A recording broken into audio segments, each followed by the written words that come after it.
তো আমরা প্রথম অ্যাকাউন্টটা দেখি। আচ্ছা, এটার আইপিটা হচ্ছে স্পেকট্রাম আইপি। আর আমি ইউজ করতেছি 9 প্রক্সি। আপনারা এবিসি অথবা 9 প্রক্সি আপনারা যে কোনো প্যানেল থেকে আপনারা ইউজ করতে পারেন। তো আমি এই যে 9 প্রক্সি ইউজ করতেছি, আমার দুইটা ব্রাউজার আছে। সেটা হচ্ছে প্রথম যেটা সেটা হচ্ছে স্পেকট্রাম আইএসপি। তো আমি এটার অ্যাকাউন্টটা দেখাচ্ছি। তো এখানে দেখেন, এখানে দুইটা উইথড্র দেওয়া হয়েছে। হ্যাঁ, আইপি দিয়ে কাজ করে, এটা নতুন অ্যাকাউন্ট। প্রথম উইথড্রটা দেওয়া হয়েছে 11 তারিখ।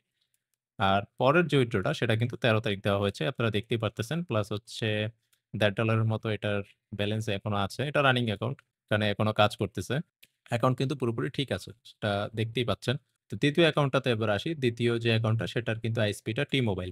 তো দেখেন, ডেইলি আইপি তে কাজ করলে কি একটা সুবিধা, সেটা হচ্ছে আপনি একসাথে মাল্টিপল অ্যাকাউন্টেও কাজ করতে পারবেন। আপনি দুই পাশে দুইটা ব্রাউজার সেট করে দুইটা অ্যাকাউন্টেও কিন্তু একসাথে আপনি কাজ করতে পারতেছেন। কিন্তু যারা মান্থলি আইপি নিতে চাচ্ছেন তারা কিন্তু এটা কোনোদিনও পারবেন না। আচ্ছা, এবার আমরা এই অ্যাকাউন্টটা দেখবো। এই অ্যাকাউন্টে টোটাল কয়টা উইথড্র দেওয়া হয়েছে। তো এই অ্যাকাউন্টে প্রথম যে উইথড্রটা সেটা দেওয়া হয় হচ্ছে 3 তারিখ, দেখতেই পাচ্ছেন 3 তারিখ প্রথম উইথড্রটা দেওয়া হয়েছে। এরপর হচ্ছে 7 তারিখ, 11 তারিখ, তারপর হচ্ছে 14 তারিখ, আর হচ্ছে 15 তারিখ। মানে এখানে হচ্ছে পরপর 2 দিনে $10 করা হয়েছে। এটা যে একটা অ্যাকাউন্ট দেখতে পাচ্ছেন, এর কিন্তু আরো অ্যাকাউন্ট আছে। আমি জাস্ট হচ্ছে দুইটা অ্যাকাউন্ট আপনাদেরকে দেখাচ্ছি। এর মোটামুটি 5টা থেকে 6টা অ্যাকাউন্ট আছে যেগুলোতে এরকম কন্টিনিউয়াসলি কাজ করে। আইপি তে কাজ করার মজাই হচ্ছে এটা, যে আপনারা মাল্টিপল অ্যাকাউন্ট নিয়ে কাজ করতে পারতেছেন। 4টা, 5টা, 6টা অ্যাকাউন্ট নিয়ে কাজ করতেছেন।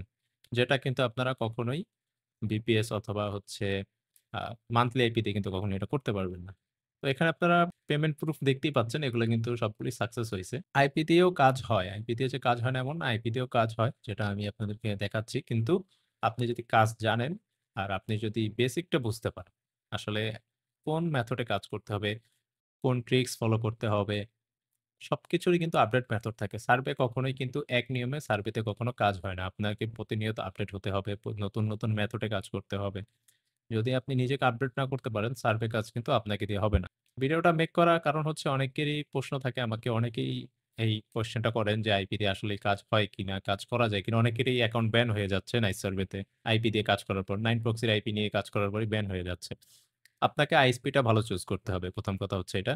কারণ হচ্ছে আপনি যদি ডাটা সেন্টারের আইপি নেন তাহলে কিন্তু আপনার ভালো কাজ হবে না। 9 প্রক্সিতে কিন্তু ডাটা সেন্টারের আইপিও আছে। আপনাকে সবসময় ভালো ভালো যে আইএসপি গুলা সেগুলো বাছাই করতে হবে। প্লাস আরো কিছু ট্রিক্স থাকে যেগুলা হচ্ছে আমি টেলিগ্রামে আপনাদেরকে শেয়ার করি। আপনার যদি কোয়ালিটি ঠিক না থাকে, আপনাকে আমি যত ভালোই আইপি দেই না কেন, ওয়ার্ল্ডের সব থেকে বেস্ট আইপি দিলেও কিন্তু আপনার উইথড্র হবে না। আপনি যে একটা ভালো আইপি পেলেই যে আপনার উইথড্র 100% হয়ে গেছে, জিনিসটা কিন্তু এরকম না। আপনার কোয়ালিটিটাও ঠিক রাখতে হবে। ডিসেম্বর মাস, জানুয়ারি মাসে কিন্তু সার্ভে খুবই কমে যায়। বলতে পারেন সার্ভে হবেই না, এরকম একটা অবস্থা হয়ে যাবে। তো যারা বিপিএস নিতে চাচ্ছেন তারা অবশ্যই ভেবেচিন্তে বিপিএস নিবেন, কারণ কিছুদিন পর থেকেই সাইটগুলোতে বিভিন্ন আপডেট আসা শুরু হবে। তো আশা করি আপনারা ধারণা পেয়েছেন যে 9 বুকসের আইপি দিয়ে আসলে কাজ হয় কি হয় না, আমি কিন্তু সেটাই দেখালাম। তো আজকের ভিডিওটা এই পর্যন্তই। ভালো থাকবেন সবাই।